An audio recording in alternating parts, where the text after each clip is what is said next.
Hi, my name is Graham and welcome to my channel. Today we have an awesome topic. It is the 10 books to read before I die. This is my personal list, and this is something that I've been dwelling upon for the past few weeks. A couple weeks ago I was watching another booktube channel, Better Than Food is what it's called. If you haven't seen it, go check it out. He had a very interesting video called 6 Mistakes Destroying Your Reading, and at the very end of it, prompt number 6, it was talking about making a list of books to read before you die. But it was very interesting. It was more of mull over that list. Don't just go to your TBR and select 10 books that you're excited to read and want to read. These are books that are going to mean something. It's either going to be about your past self or about your future self of where you want to go. And so I've been thinking about this list for a little bit of what I would put in there. And it's interesting. Some of you are probably going to be like, man, I would never put this on my list. And that's the beautiful part of it is this isn't your list. This is my list of the books that I want to read before I die. And there's very specific reasons of why I want to read these books. That's why I'm dressed up today a little bit, because we're talking about death. I want it to look presentable down here. My hair will always be crazy because I'm growing it out. But yeah, I highly recommend go checking out that video. It was very interesting the way that he was able to put everything together. And he said condense the list to 10 books, and that's what I'm going to do. And so if you want to join me in this challenge, awesome. I encourage you to do it, to really think about it, because it was really fun for the past few weeks to really dwell upon what books excited me or what books I felt I wanted to get to. And this isn't a list of like books that you are going to read tomorrow, even though we're never really sure if we're going to wake up in the morning or be here tomorrow. But this is a list to get to and you want to hope for to read before you die. I'll always be reading different books, and these are ones that are going to be on my list for a while. And I'll update it if I hit it before, I pass. And I might. This might be like a decade or whatever. It could take a while. I own some of these books, and I don't own some of the others. And so I'm excited to go through them, and they're in no particular order, but we're just going to start from the one I thought was going to be the most funny, I guess you could say. So starting with my first book that is on my list before I die is Jurassic Park by Michael Crichton. Jurassic Park. Now, you'll probably like, really? Jurassic Park? And me too, kind of, but this book has a lot of importance to me because growing up, Jurassic Park has always been my favorite movie. It still is, to this day, one of the top movies I've ever seen. And I think about it all the time. There was a point in my life where I was waking up, and every time I woke up, it would be thinking of the Jurassic Park theme song and score by John Williams. It just meant so much to me, and it's funny and weird and cool, and there's just a lot going on. And I didn't know it was a book until I was much older, and then I kept seeing it everywhere, and I go, man, I really need to read that book. Man, I really need to read Jurassic Park. I really want to watch it. Or no, sorry. I probably went home and watched it, but I really want to read it and see what it's about. But part of me also is scared. I am very scared of reading this book for two reasons. One, I'm afraid that this book isn't going to live up to the film for me. I'm going to be disappointed in that, right? And two, I'm worried that this book's going to be so good that I will no longer like the film, which I hope is the case. But I've always been kind of worried about this book. But it's something that I want to read before I die. It's something I want to experience and read fully and be able to listen to the John Williams soundtrack as I'm reading it. And yeah, I just found this book, by the way, for $1 at a thrift store, and it's in really good condition. So yeah, that's my first book on my list to read before I die. So next up is going to be a shocker and kind of cheating. This is kind of more 3 books than 1, but I actually have never read The Lord of the Rings by J.R.R. Tolkien, whatever people say. Never read it. I have seen the movies barely. I was older, in my 20s, when I watched them, because every time I try to go watch them with people, they'd put on the extended edition, and I would fall asleep. I am a lover of fantasy. I read a lot of it. And this is the OG, and I don't know why I haven't read them. It's probably because I think they're going to be harder than what I'm reading now because it's older. And it's kind of the same as Jurassic Park. I'm a little bit more worried of if I'll like them or not. But I do need to read these books, and I want to read them before I die so I can understand how revolutionary this was for the genre I really love. And so even though this is 3 books, I'm just counting it as one. But the Lord of the Rings series is definitely one I want to read before I pass away. And I'd be bummed if I didn't get to know that before I died. At number 8, or whatever, going backwards, one of the other books, we have Little Fingers by Filip Florian. Some of you probably have never heard of this book. I have a friend who is Romanian, and she is very cool. She's very into activism and helping those that are mistreated in our judicial system, and I look up to her a lot. She's a really cool person, and yeah, so I wanted to find an author that was Romanian and see if there was any famous Romanian authors and read one of their books. And this one really, really stuck out to me. And it's been something that I've been wanting to read, and I just haven't found the time to. And it's something of discovery for myself. I really like being enveloped in people's cultures and understanding them a little bit more. And so Little Fingers by Filip Florian is this book. This book is interesting. It's about war. Maybe people were killed, or maybe people mysteriously vanish, but these fingers keep disappearing inside of this hole that's been placed there, and somebody goes to discover it, is pretty much the premise of it. And it's been translated from Romanian. So I don't know how fantastical it's going to be, or if it's going to be life-altering, but it did win the Romanian reward for writer, and also it's been translated to different countries. And so no one's really talked about it, and it's probably not going to be on a lot of people's lists in general, but it's something I really want to get to and read before I pass. Just out of honor for my friend, and hopefully to discover something really cool about a culture that I don't really think about often. So the next book I have is Frankenstein by Mary Shelley. Frankenstein is a classic, and I've never read it. I love horror. I love scary movies, and I love scary video games. And this is a classic horror film, or classic horror book. You need to stop saying film. They kind of are intertwined if you think about it. But this book is something that is very interesting about, someone who is learning about life again and seeing through fresh eyes. And the story of Frankenstein is a classic, and I've never read it, and I've always wanted to. So this is a book I want to read before I die. I just need to find the place to do it. And it could end up being this year during the spooky season. I hear so many things and stories inspired from Frankenstein that it needs to be something that I understand more of. And so this book is one of the ones that I need to read before I pass away. And I hope that it lives up to its classicness.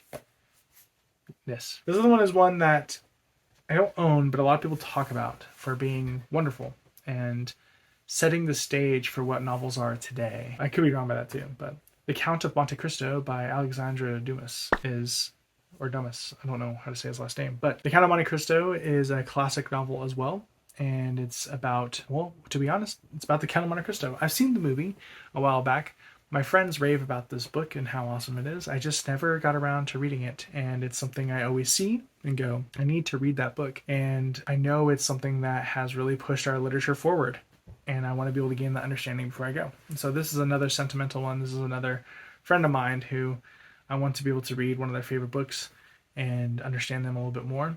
And it's a classic, and I want to stretch myself in that classic territory. I read a lot of newer stuff, and so these older books are the ones that end up on my list. And so, Count of Monte Cristo, let me know if you guys enjoyed that book. I know most of you have probably read it, and it might have even sparked your love of reading. Mine was Captain Underpants. So this next book I also have, and it's one that I started and just couldn't finish because it's difficult to read and a little bit boring, but it's something I need to read before I die.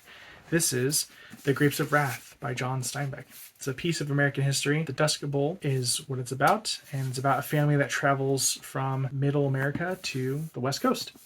And it's beautifully written. I think that John Steinbeck does really, really well, there's a little dust on here, explaining what's going on in great detail. It's very visual, and I like the visuals of it. And I know the story is very true and resonates a lot with people and brings a lot of truth out. And the reason that this book is something that I want to read is because it's actually a gift from one of my really good friends, my best friend actually, Kent, and he gave it to me for my birthday a couple years ago. It was thanking me for helping him get deep into his bookish journey and reading, and he says this is a powerful read. And I tried reading it last year, and I stopped because it was super, super hard. I only got 80 pages in apparently, and I want to be able to pick it up and read it before I pass away, and maybe even before this year, because I do owe my friend a read on this book. So this book is something that, yeah, it has a sentimental value to me, and I'll never get rid of it. It needs to be in my collection, but I also need to read its words and feel those emotions. This next one is an author, more of a pick based off an author, and it is Kafka, On the Shore by Haruki Murakami. Haruki Murakami is known for writing these really deep introspective novels, and he's from Japan, I believe, and he's pretty prominent over there. A lot of people really love his works and how they are. And this book, Kafka, On the Shore, just resonated with me in a way of something like this would be the book that I would want to read from him and be able to understand more of. And it seems like it's going to change my perspective in a few ways as well, because the book is in a couple different perspectives of people trying to find each other and help each other. There's insanity in there as well. Not like the person's literally crazy, but, or it could be, I don't really know, but there's talking cats and things of that nature that kind of help them on their journey. But it seems like a very prolific author and book, and something that future me wants to read, and me now want to read too, but I feel like it's going to help push me even further as a reader and person. So that is on my list before I die of what I want to read. The next one is Brave New World by Aldous Huxley. There is two things I love talking about, and that is books and our future as society. A Brave New World is about kind of this dystopian type future of what our society will be, and I honestly have a lot of thoughts of what our future is as a society with the rise of technology and things of that nature, and TikTok and Reels and YouTube, even this, but there's a lot of information going on to people to kind of guide us in a certain direction, and it's kind of daunting at times. And I kind of think about it a lot because I think of my son, Finn, and the world he's going to grow up in, especially if the world really takes off with augmented reality and how that existence happens and what's always going to be shown to you, and how manipulated and controlled we can be as a society is always something that I worry about. And I feel like a Brave New World is going to kind of bring some of those points there, and it's something I'm going to resonate with and understand more of. And it's a classic as well, another classic that I should read before I die, because maybe I'll be right about things, and that'd be cool. So the next one is in a collection of books that I own, but it is called Huckleberry Finn. This is more of a fun one. We didn't name our son Finn because of Huckleberry Finn. It's by Mark Twain, by the way.